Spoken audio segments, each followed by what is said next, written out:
Mehrangarh UNESCO वाले विश्व विरासत सूची में इस किले को भी शामिल कर सकते थे, मेहरानगढ़ को भी शामिल किया जा सकता था, पर उन्होंने नहीं किया। तो एक और अच्छा पर्वतीय किला जो सूची में शामिल होने से बच गया था वो अपना मेहरानगढ़। मैं अक्सर जब ऑफलाइन क्लास में मेहरानगढ़ पढ़ाता हूं तो मैं बच्चों को पूछता हूं कि यार इसका नाम मेहरानगढ़ क्यों है, क्या कारण है कि इसका नाम मेहरानगढ़ है। मुझे लगता है मैंने शायद हिस्ट्री की क्लास में आपको बता दिया होगा, नहीं बताया तो मैं फिर यहां पर बताता हूं आपको बात कि मैं जब बच्चों को कहता हूं इसको मेहरानगढ़ क्यों कहा जाता है तो बच्चे कहते हैं कि सर ये मोर की आकृति में बना हुआ है। मैं कहता हूं एग्जैक्टली ये मोर की आकृति में बना हुआ है इसलिए इसको मयूर ध्वजगढ़ कहते हैं। यह किला मोर की आकृति में इसलिए क्या कहलाता है, मयूर ध्वजगढ़। पर सवाल तो अधूरा है अभी तक। सवाल तो यह है कि मेहरानगढ़ क्यों कहते हैं, ये तो मयूर ध्वजगढ़ हो गया। फिर कोई बच्चा खड़ा होता है और बच्चा खड़ा होकर कहता है कि सर यहाँ पे मेहरा या मेहर नाम के व्यक्ति की बलि दी गई थी। हाँ, जब भी किलों का निर्माण किया जाता था उनमें नर बलि वगैरह दी जाती थी। जैसलमेर का किला जब बनाया गया तो कहा जाता है किसी भाटी की नर बलि दी गई थी। या जब भी किला बनाया गया तो राजाराम नाम के एक व्यक्ति थे, राजाराम मेघवाल नाम के एक व्यक्ति थे, उनकी नरबली यहां पर दी, तो राजाराम की नरबली दी गई थी। तो इसका नाम, व्यक्ति का नाम मेहर या मेहरा तो नहीं था। अब बता दो तुम इसे मेहरानगढ़ क्यों कहा जाता है। बच्चा फिर खड़ा होता है और बच्चा खड़ा होकर कहता है सर ये मेहर पहाड़ी का नाम, मेहर पहाड़ी पे बना हुआ इसलिए। मैं फिर कहता हूं कि उस पहाड़ी का नाम चिड़िया टूंक है, कि चिड़िया टूंक पहाड़ी पर बना हुआ।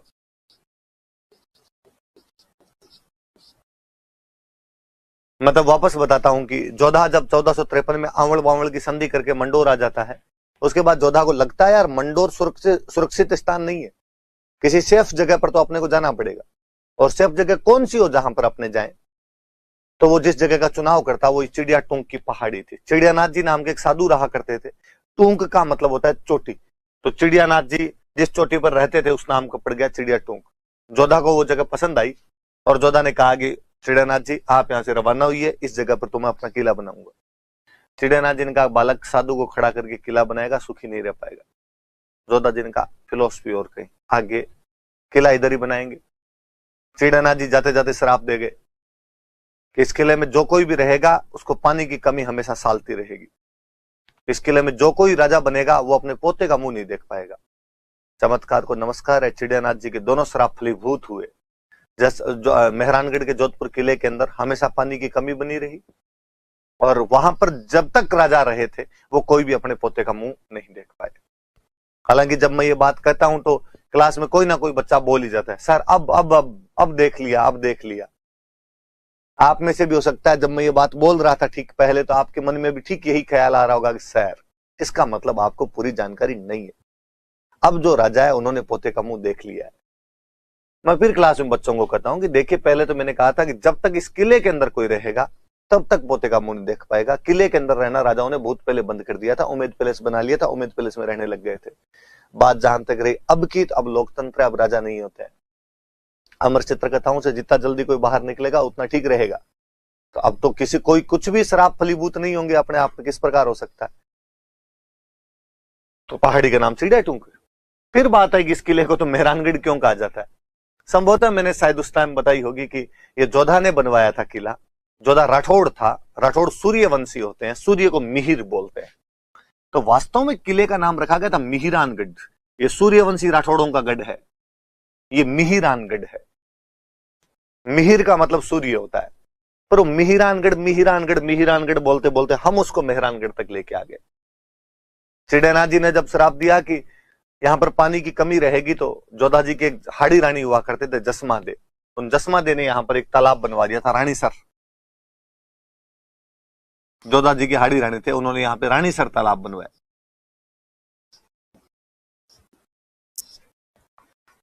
राव गंगा की एक रानी हुए थे पद्मा कुमारी,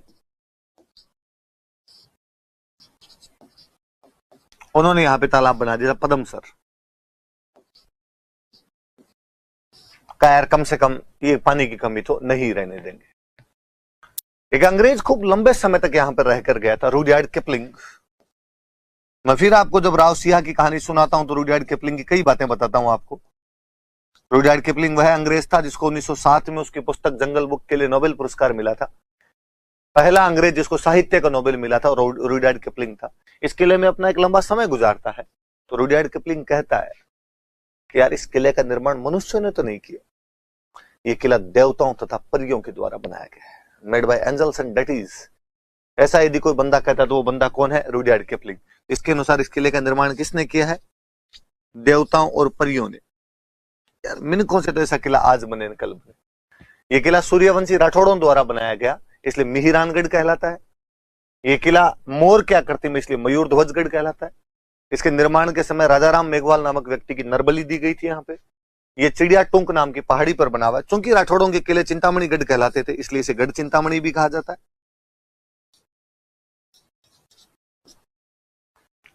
जोधा जी की हाड़ी रानी जसमा दे ने यहाँ पर रानीसर का निर्माण करवाया था, तालाब का। गंगा की रानी पद्मावती ने या पद्मा कुमारी ने यहाँ पे पद्मसर बनाया था। रुडयार्ड किपलिंग के अनुसार यह किला देवताओं तथा परियों के द्वारा बनाया गया है। ये कुछ मोटी मोटी सी बातें तो याद रखना आप इस किले के बारे में। फिर कुछ बातें मेरी बताई हुई है, करणी माता ने इसकी नींव लगाई थी, उस टाइप की बातें बताई हुई है आपको। इस किले में दो चीजें, एक तो इस किले में महल कौन कौन से बने हुए, इमारतें लिखता हूं, ज्यादा अच्छा शब्द रहेगा ना।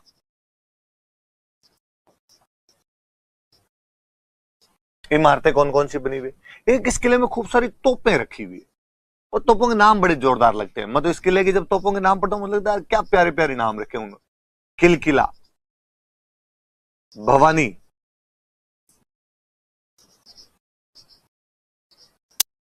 गजनी खां, शंभू बाण। ये गजनी खां और शंभू बाण तो अहमदाबाद से जीत के लाए थे। गज्जक, नुसरत, गुब्बारा,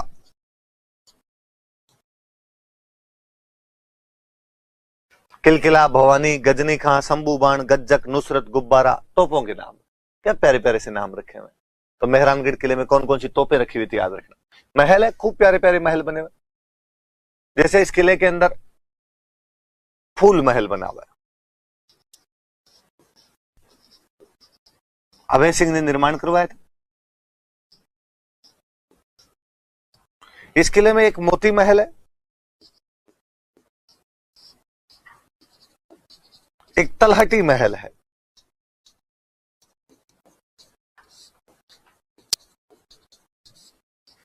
सूर सिंह ने निर्माण करवाया था।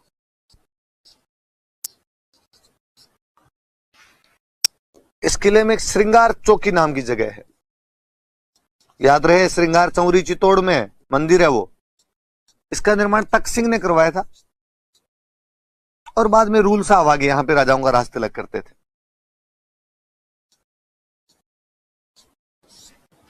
तो थोड़े महलों के नाम देखना। फूल महल अभय सिंह बनवाता है, मोती महल और तलहटी महल है वो सूर सिंह बनवाता है। यहाँ पे श्रृंगार चौकी तख्त सिंह ने बनवाई थी, जहां पर राजाओं का राज तिलक किया जाता था।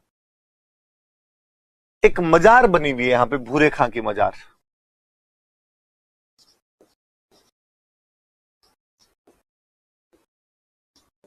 भूरे खां की मजार है, और कहते हैं भूरे खां की मजार तो किले के अंदर बनी हुई है। बीचों आप किले में चढ़ते हैं तो थोड़ा सा आगे चलती है। एक बार कोई राजा निर्माण कार्य करवा रहा था, तब भूरे खां की मजार को हटाने की बात आई थी। राजा ने कहा हटा के थोड़ी साइड में बना दो। भूरे खान साहब रात को राजा के सपने में आए, तो उसने कहा मुझे हटाया ना, मैं तुझे हटा दूंगा, देख लेना। राजा ने कहा बाबूजी महाराज यहीं रहो, कोई दिक्कत नहीं है। यहाँ पर एक मान सिंह का सेनापति हुआ करता था, कीरत सिंह सोडा। गिंगोली वाले युद्ध के बाद जब जगत सिंह सेकंड ने घेर लिया था, तो उस युद्ध के अंदर वो लड़ता हुआ मारा गया था। उसकी छतरी बनी हुई है, कीरत सिंह सोडा की छतरी है। दो मामा भांजा अपने सामंत के साथ लड़ते हुए यहां पर काम आए थे, तो उन मामा भांजा की छतरी है। मामा भांजा की छतरी भी कहते हैं, या उनके नाम थे धन्ना और भीवा, तो धन्ना भीवा की छतरी भी कहते हैं।